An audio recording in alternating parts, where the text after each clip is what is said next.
Com a proteção de Deus, declaro a sessão. Peço à senhora secretária que faça a chamada da lista de presença. 31ª reunião ordinária da 9ª sessão legislativa da 13ª legislatura, em 7 de agosto de 2013. Antônio Cândido Nogueira. Presente. Antônio Ricardo Mendes. Presente. Douglas Silvério Machado. Ausente. Eliane Cristina Teodoro. Presente. Flávia Maria Moraes de Lana. Presente. Josmar Mendes Rigo. Presente. Luiz Carlos Paiva. Presente. Nelson Luiz dos Santos. Presente. Thelma Ferreira. Presente. O Josmar já nasceu, não? Josmar.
Peço à senhora assessora parlamentar para fazer a leitura da ata anterior. Ata da 30ª reunião ordinária da 13ª legislatura da Câmara Municipal de Cordislândia, Minas Gerais.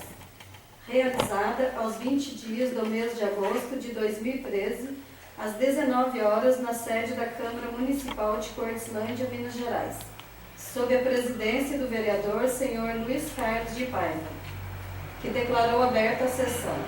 Em seguida, foi feita a chamada e constatada a presença de 9 vereadores: Antônio Ricardo Mendes, Eliane Cristina Teodoro, Antônio Cândido Nogueira, Douglas Silvério Machado, Flávia Maria Moraes de Lano, Josmar Mendes Rigo, Nelson Luiz dos Santos e Thelma Ferreira.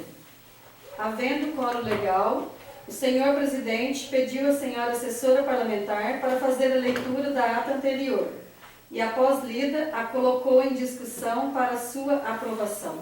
Depois de discutida, foi aprovada e assinada.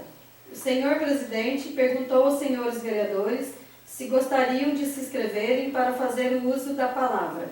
E se inscrevendo para fazer o uso da palavra, a nobre vereadora Flávia Maria Moraes de Lana.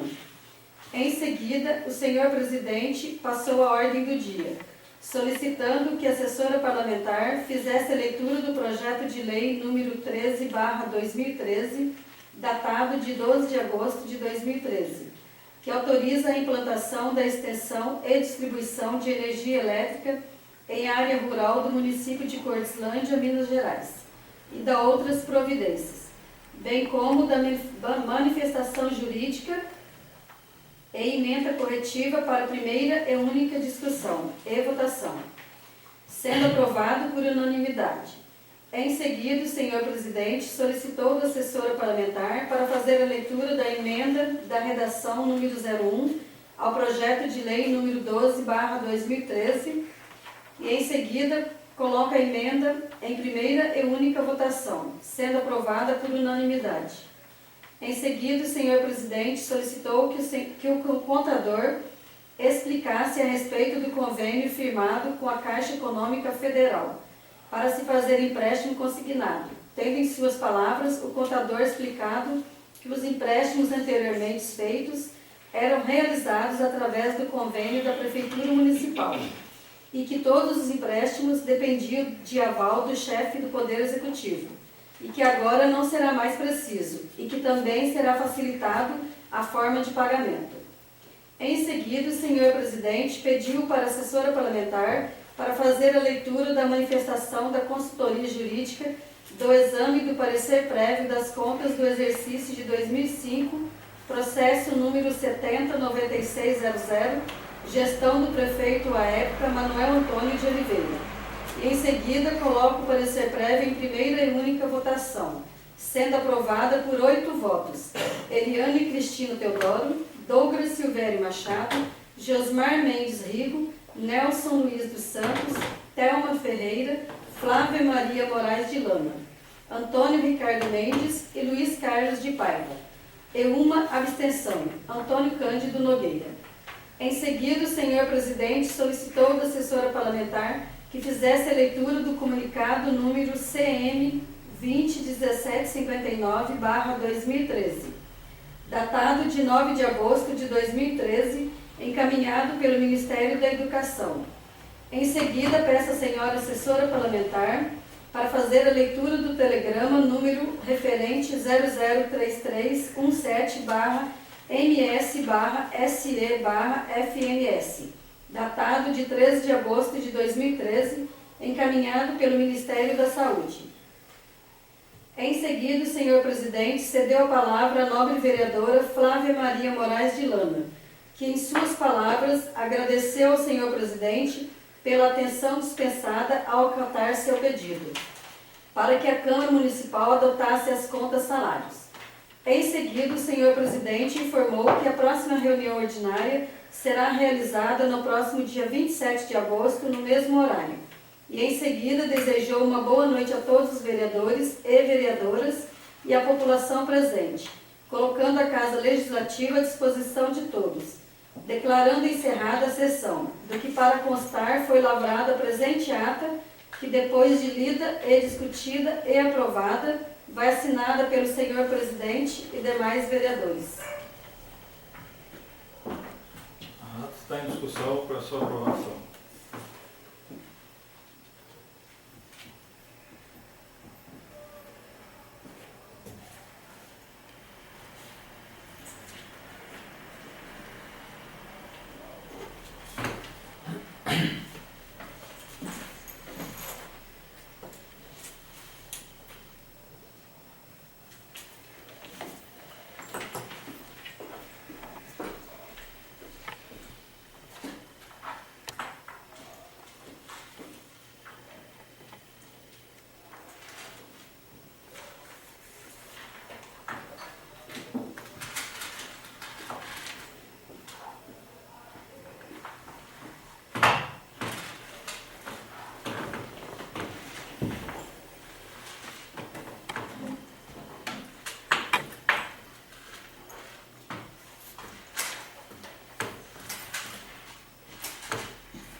Os vereadores que quiserem fazer uso da palavra, por favor, que se inscrevam.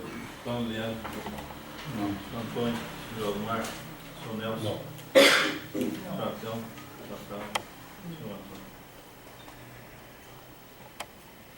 Peço à senhora assessora parlamentar para fazer a leitura da manifestação da consultoria jurídica do exame do parecer prévio das contas do exercício de 2002, processo número 6799, gestão do prefeito à época, Cornélio Donizete Ferreira Pereira, datado de 18 de julho de 2013.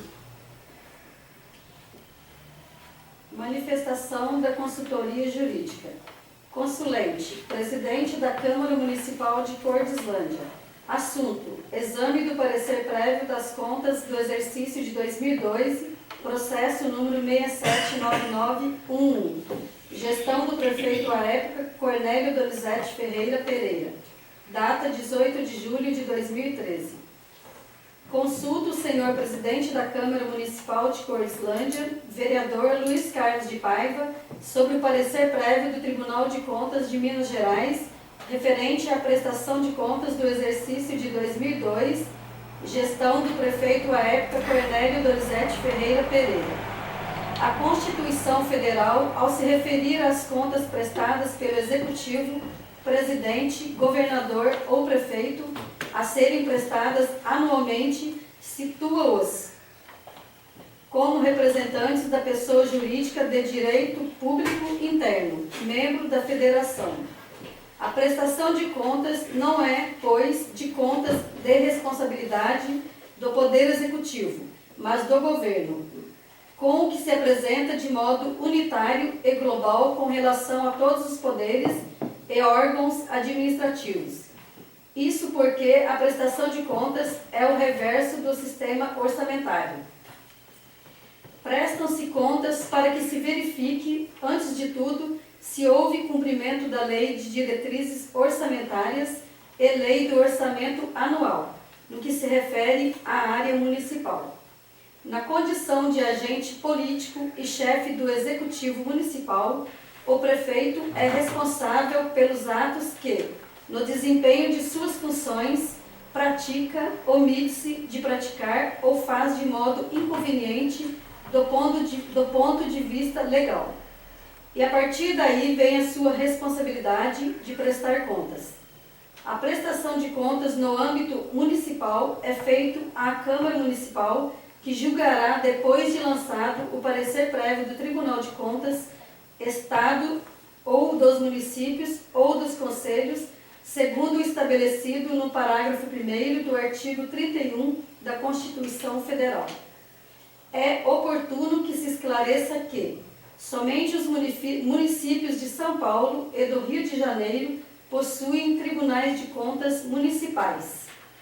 A criação de outros se acha constitucionalmente vedada pelo parágrafo 4º do referido artigo 31. A prestação de contas no município é regida pelo artigo 75 da Constituição Federal, que manda aplicar, no que couber, as normas estabelecidas nos artigos 70 a 74 do mesmo diploma legal, onde estão contidas regras referentes à fiscalização contábil, financeira e orçamentária da União, donde deverá ser promovida a substituição dos termos Presidente da República e Congresso Nacional, por Prefeito Municipal e Câmara Municipal.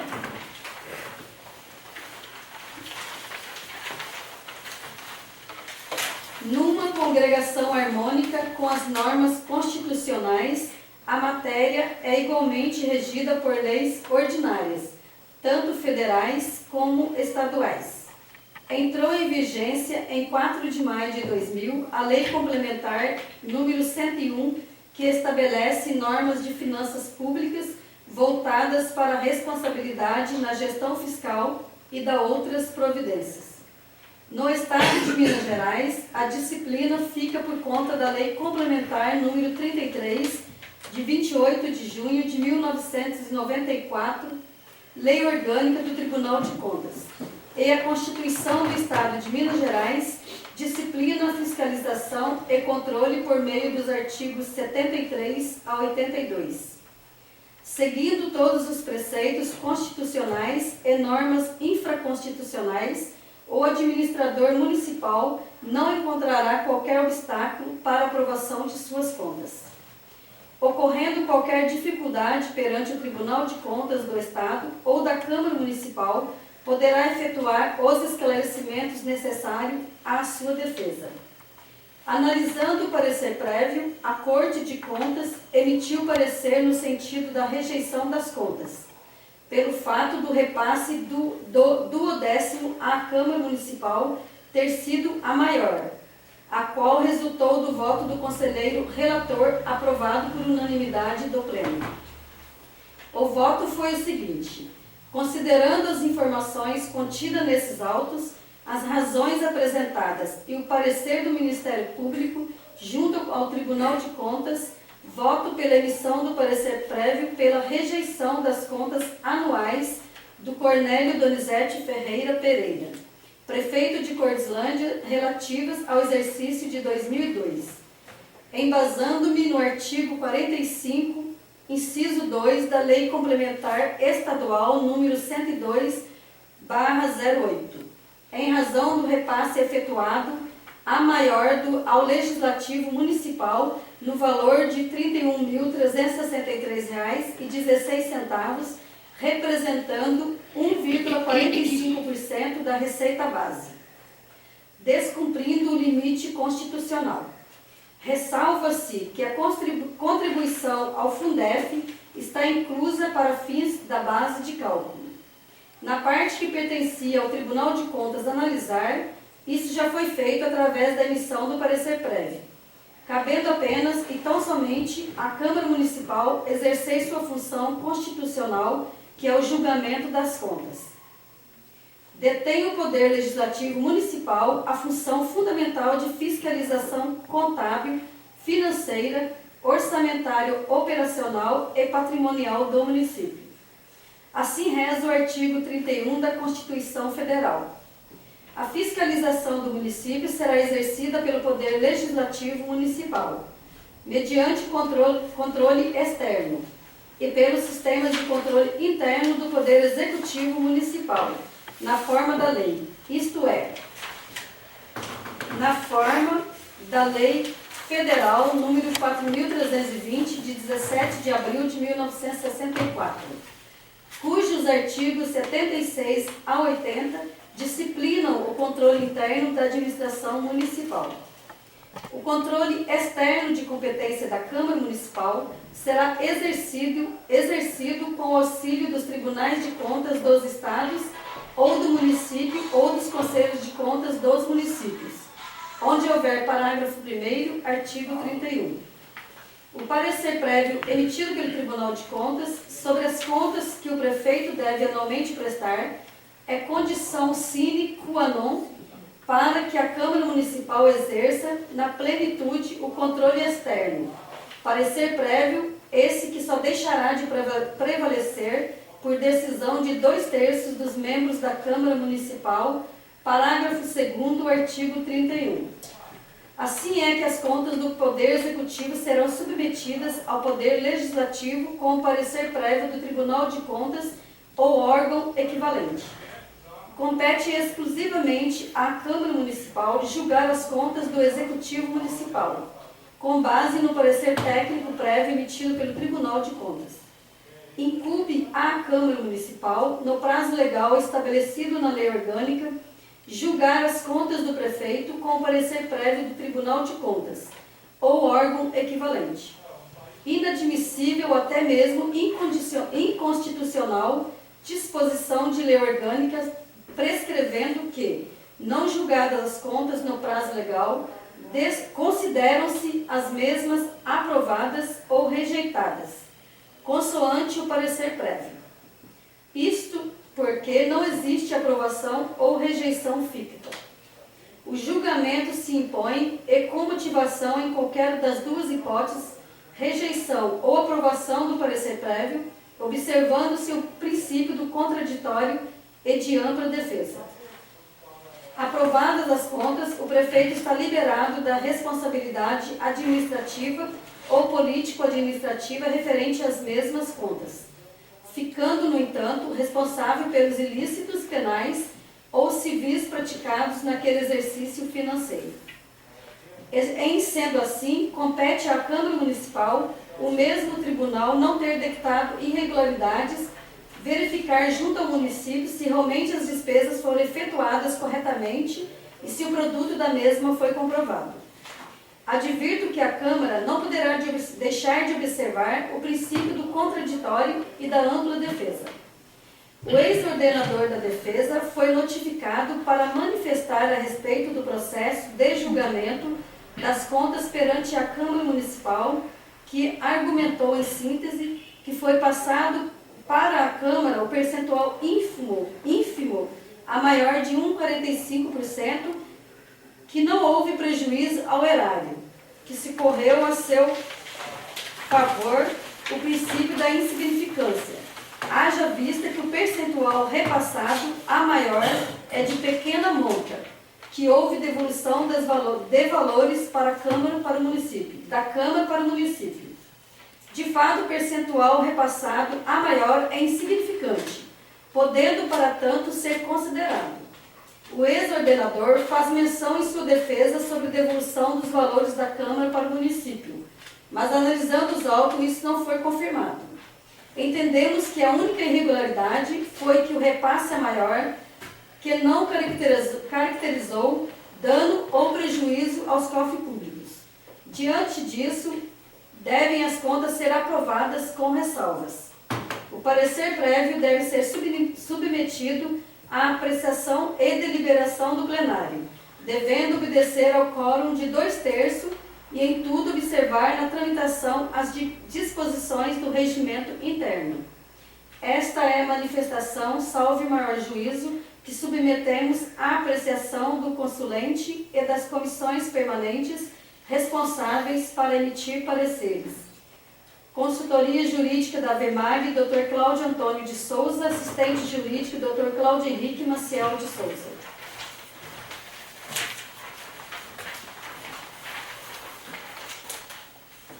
Eu cedo a palavra ao advogado Dr. Josmar Júnior de Andrade Paiva. Agora a respeito. Vou usar aqui mesmo, por gente, não preciso da tribuna, não.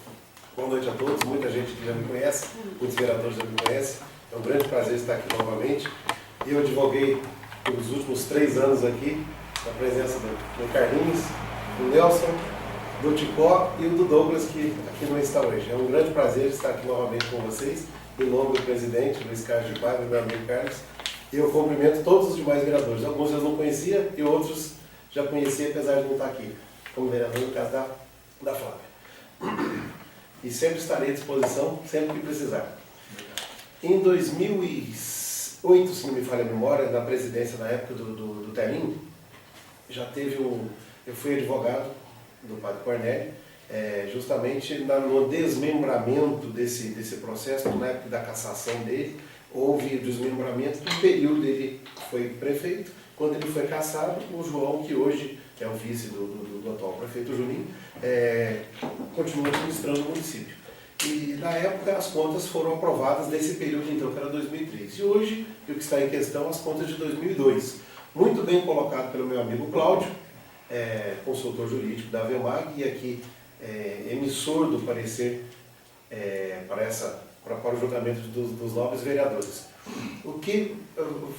Rapidamente, o que o Cláudio explicou, em 3 fases, inicialmente explicou aos vereadores como é feito a prestação de contas, de onde surgiu da Lei 101, que é a Lei de Responsabilidade Fiscal, da 4.320, que regulamenta a administração pública, e, por final, ele instruiu aos vereadores a forma como que se deve votar, com 2/3, etc. e tal. Entrando no mérito das contas, no final do parecer do meu amigo Cláudio, ele apontou realmente como eu tinha apontado no parecer jurídico, na defesa do Padre Cornélio, que justamente o percentual a maior repassado para o Poder Legislativo, que aqui está em questão, aqui está julgando, foi ínfimo, de 1,45%. É isso, 45, né? 1,45% no universo de 100% de repasse, financeiramente, não há prejuízo ao erário, não há dano, não ocorre irregularidade contábil, somente irregularidade administrativa que o contador, à época, por uma falha ou um erro material, assim cometeu, que inclusive é o mesmo contador que se encontra aqui hoje, o Adriano, que era o contador na época dessa irregularidade apontada. E a gente sabe que houve a sanação do direito. O que é a sanação? Ao final do exercício, houve devolução de recursos. Eu não lembro se era o presidente. Eu devolvi para o João Batista. Justamente eu lembro disso. Mas aqui fala que não foi devolvido. É porque não tem a prova material, mas na época houve devolução porque não era para o Padre Cornélio, já era para o João Batista, que continuou a administração. E as contas deles foram desmembradas. Então, uns 200 mil, mais ou menos. Eu lembro na época, porque na defesa anterior foi usado, inclusive, judicial, né? Foi feito isso. Então, o princípio da sanação, se não me falha a memória, foi 40 e poucos mil reais, ou 30 e poucos mil reais? 31 mil reais. O próprio presidente está dizendo que houve a devolução de 200 mil na época, quer dizer, a maior, inclusive, que o valor, a maior repassada. Então, não houve prejuízo para o erário, muito pelo contrário.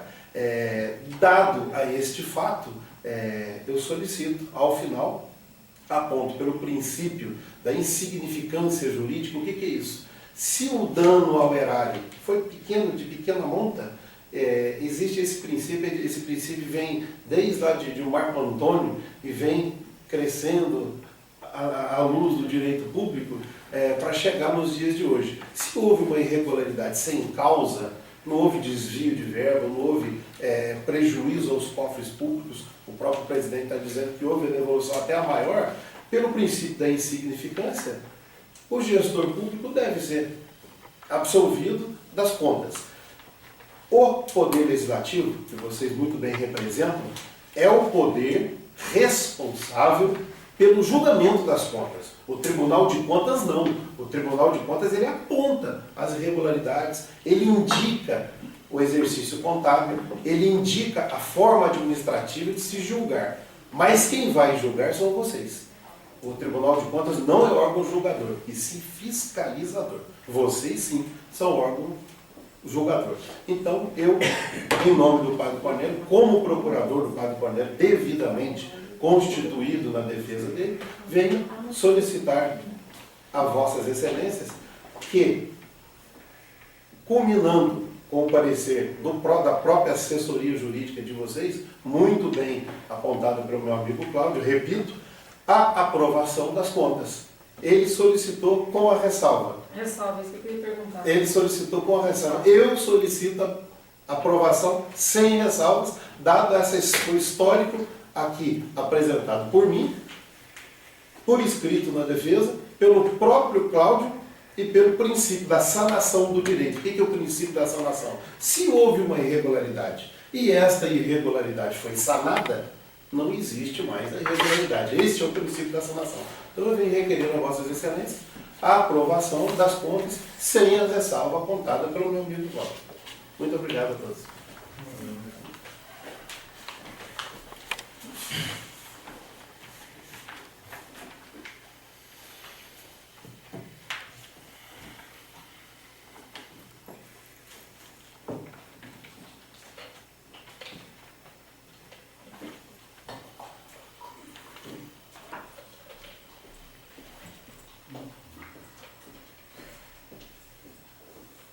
Eu coloco em votação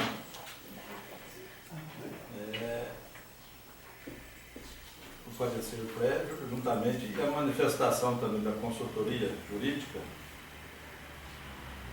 Votação só é a favor ou contra? Por favor. A manifestação? Só a favor. Rafael? Por favor. Eu também estou de acordo com a manifestação da consultoria.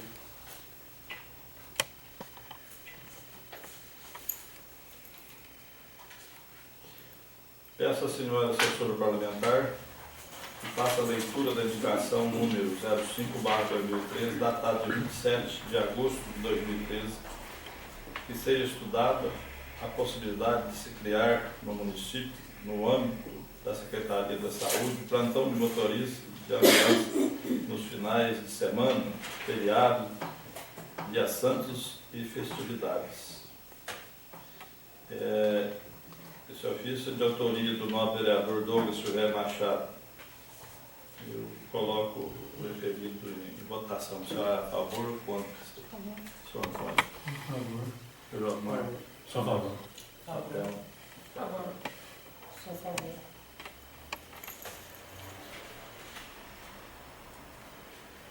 Peço à senhora assessora parlamentar para fazer a leitura do telegrama número referência 001-291-MS-SN-FNS, datado de 20 de agosto, encaminhado pelo Ministério da Saúde.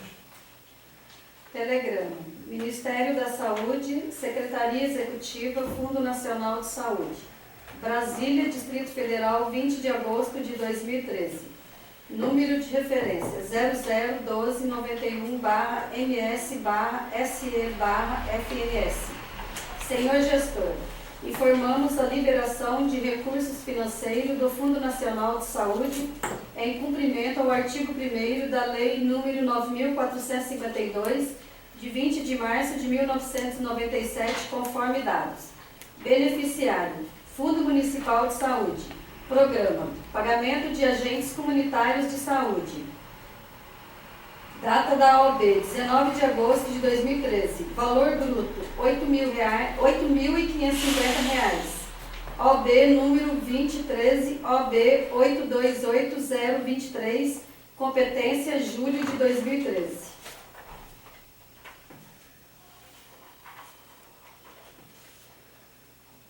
Peço à senhora assessora parlamentar para fazer a leitura do telegrama, número, referência 003044-MS-SM-FNS, datado de 22 de agosto, encaminhado pelo Ministério da Saúde. Telegrama: Ministério da Saúde, Secretaria Executiva, Fundo Nacional de Saúde. Brasília, Distrito Federal, 22 de agosto de 2013. Número de referência 003044-MS-SE-FNS. Senhor Gestor, informamos a liberação de recursos financeiros do Fundo Nacional de Saúde em cumprimento ao artigo 1º da Lei nº 9.452, de 20 de março de 1997, conforme dados. Beneficiário: Fundo Municipal de Saúde. Programa: pagamento de saúde bucal. Competência 07/2013, Municipal UF Minas Gerais. Data da OAB: 21 de agosto de 2013. Valor bruto: R$ 2.230. OB número 2013, OB 828231, competência 07/2013. Peço à senhora assessora parlamentar para fazer a leitura do telegrama, número de referência 004347-MS-SM-FNS, datado de 22 de agosto, encaminhado pelo Ministério da Saúde. Telegrama: Ministério da Saúde, Secretaria Executiva, Fundo Nacional de Saúde. Brasília, Distrito Federal, 22 de agosto de 2013. Número de referência 004347-MS-SE-FNS. Senhor Gestor, informamos a liberação de recursos financeiros do Fundo Nacional de Saúde em cumprimento ao artigo 1º da Lei número 9.452, de 20 de março de 1997, conforme dados. Beneficiário: Fundo Municipal de Saúde. Programa: pagamento de saúde da família. Competência 07/2013. Data da OAB: 21 de agosto de 2013. Valor bruto: R$ 14.260. OB número 2013, OB 828284, competência 07/2013. Bem claro, encerrada a sessão. Nova sessão ordinária dia 3/9/2013, no mesmo horário. Boa noite a todos. Muito obrigado pela presença. Obrigado pela presença.